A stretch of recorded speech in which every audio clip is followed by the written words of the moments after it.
Kesultanan Kutai Kertanegara ing Martadipura.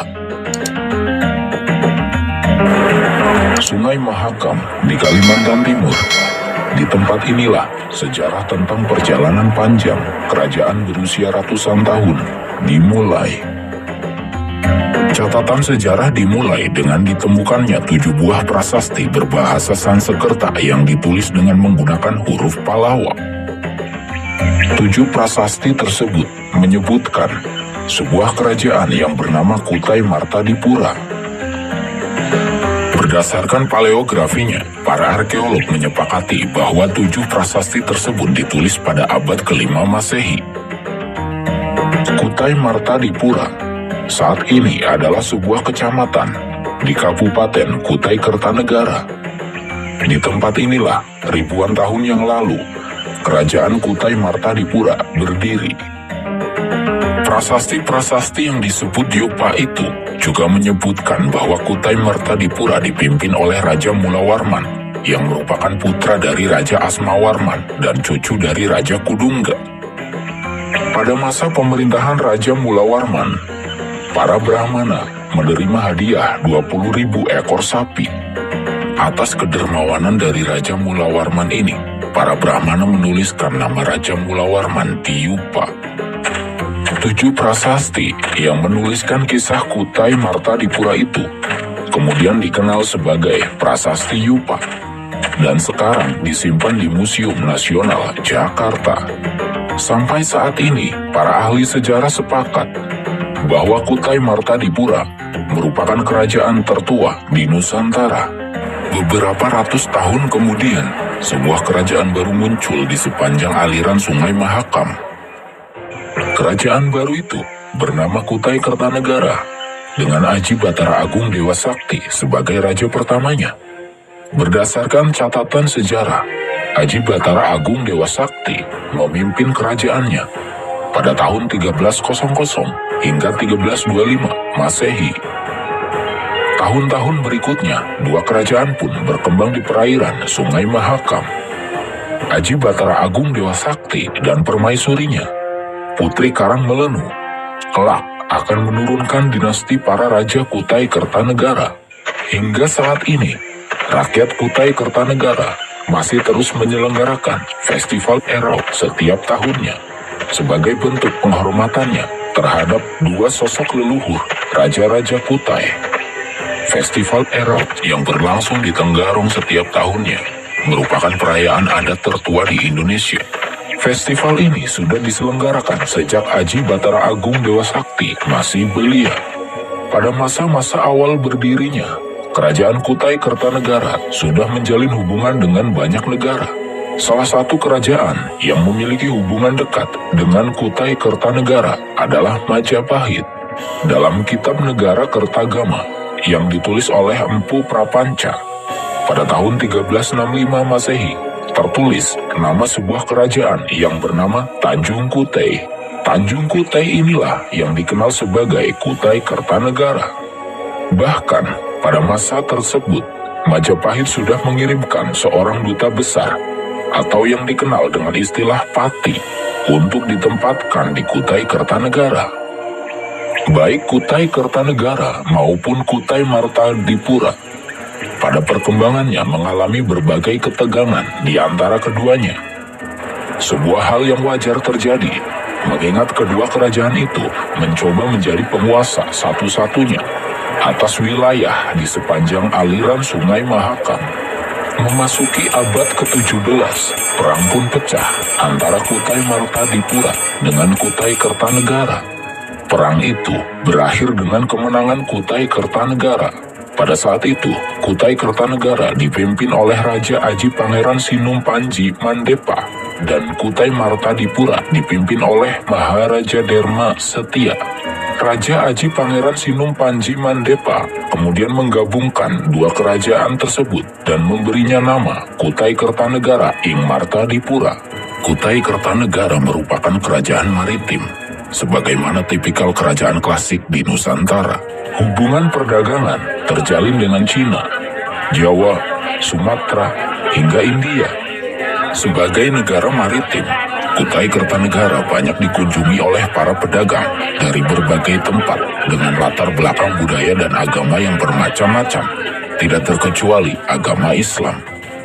Penguasa Kutai Kertanegara pertama yang tercatat memeluk agama Islam adalah Raja Mahkota yang bertahta dari tahun 1545 hingga 1610. Berdasarkan catatan ini, Islam sudah berkembang pesat di Kutai Kertanegara sebelum terjadinya perang melawan Kutai Martadipura. Sekitar tahun 1732, pada masa pemerintahan Pangeran Anum Panji Mendepa ing Martapura, pusat pemerintahan Kutai Kertanegara pindah ke Pemarangan. Tahun 1735, secara resmi Kutai Kertanegara ing Martadipura menjadi kesultanan ketika pemimpin yang baru naik tahta dengan gelar Sultan Haji Muhammad Idris. Di tahun-tahun selanjutnya, pemimpin Kutai Kertanegara ing Martadipura menggunakan gelar Sultan. Memasuki abad ke-18, VOC pelan tapi pasti mulai menggerogoti kedaulatan di Nusantara. Setelah berhasil memperkuat posisinya di Batavia dan Maluku, VOC pun mulai mengincar Sulawesi. Pada tahun 1739, Sultan Haji Muhammad Idris berangkat ke Sulawesi untuk membantu Kerajaan Wajo melawan VOC. Jalannya pemerintahan di Kutai Kertanegara pun sementara dipegang Dewan Perwalian. Sultan Haji Muhammad Idris merupakan menantu dari Sultan Wajo Lamat Dukeleng, pemimpin Kerajaan Wajo ketika itu. Pertempuran di Wajo demi mempertahankan kedaulatan negara melawan VOC itu berlangsung sengit. Namun, Sultan Haji Muhammad Idris gugur dalam perang tersebut. Sepeninggal Sultan Haji Muhammad Idris, terjadi perebutan tahta Kutai. Tahta yang seharusnya diteruskan oleh Haji Imbut direbut oleh Haji Kado. Haji Kado kemudian naik tahta dengan gelar Sultan Haji Muhammad Aliuddin. Haji Imbut yang ketika itu masih sangat kecil segera dilarikan ke Wajo oleh pembesar istana yang setia kepada mendiang Sultan Haji Muhammad Idris. Setelah dewasa, Haji Imbut kembali ke Kutai Kertanegara dan tinggal di Mangkujenang. Haji Imbut dilantik dengan gelar Sultan Haji Muhammad Muslihuddin oleh pendukung mendiang Sultan Haji Muhammad Idris dan memulai perlawanan kepada Haji Kado. Tahun 1780, Haji Imbut bersama pasukannya berhasil merebut Pemarangan. Haji Kado ditangkap dan dijatuhi hukuman mati. Tahta Kesultanan Kutai Kertanegara pun kembali kepada pewaris sahnya, Haji Imbut yang bergelar Sultan Haji Muhammad Muslihuddin.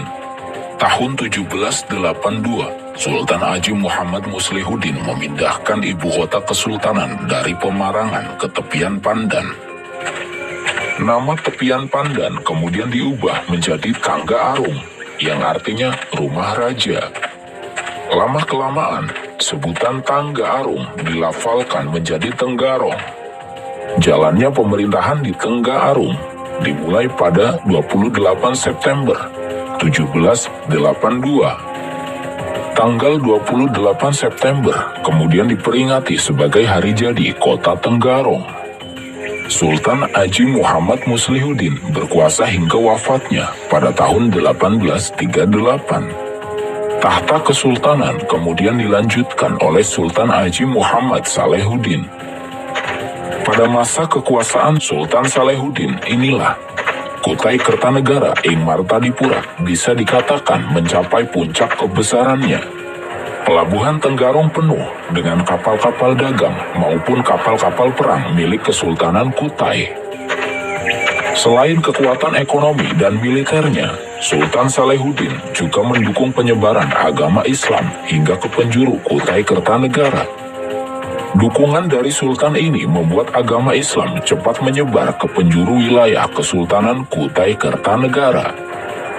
Tahun 1844, beberapa kapal berbendera Inggris merapat di Pelabuhan Tenggarong. Armada Inggris yang dipimpin James Murray itu menghadap Sultan Muhammad Salehuddin untuk meminta izin mendirikan pos dagang sekaligus hak untuk mengoperasikan kapal uap, sebuah teknologi mutakhir ketika itu. Namun, Sultan Salehuddin hanya mengizinkan Inggris untuk berdagang di Samarinda. Keputusan ini membuat James Murray marah dan memerintahkan kapal-kapalnya menembakkan meriam ke Istana Tenggarong. Serangan Inggris itu segera dibalas dengan tembakan meriam dari Istana Tenggarong. Serangan balasan ini membuat James Murray dan beberapa anak buahnya tewas. Armada Inggris itu pun lari dari pelabuhan Tenggarong. Insiden tewasnya James Murray ini membuat Inggris berencana melakukan pembalasan. Namun Belanda menekan Inggris dengan menyatakan bahwa Kutai adalah wilayah mereka. Belanda yang sudah memiliki wilayah kolonial yang luas di Nusantara mulai mengincar Kalimantan sebagai wilayah koloni baru.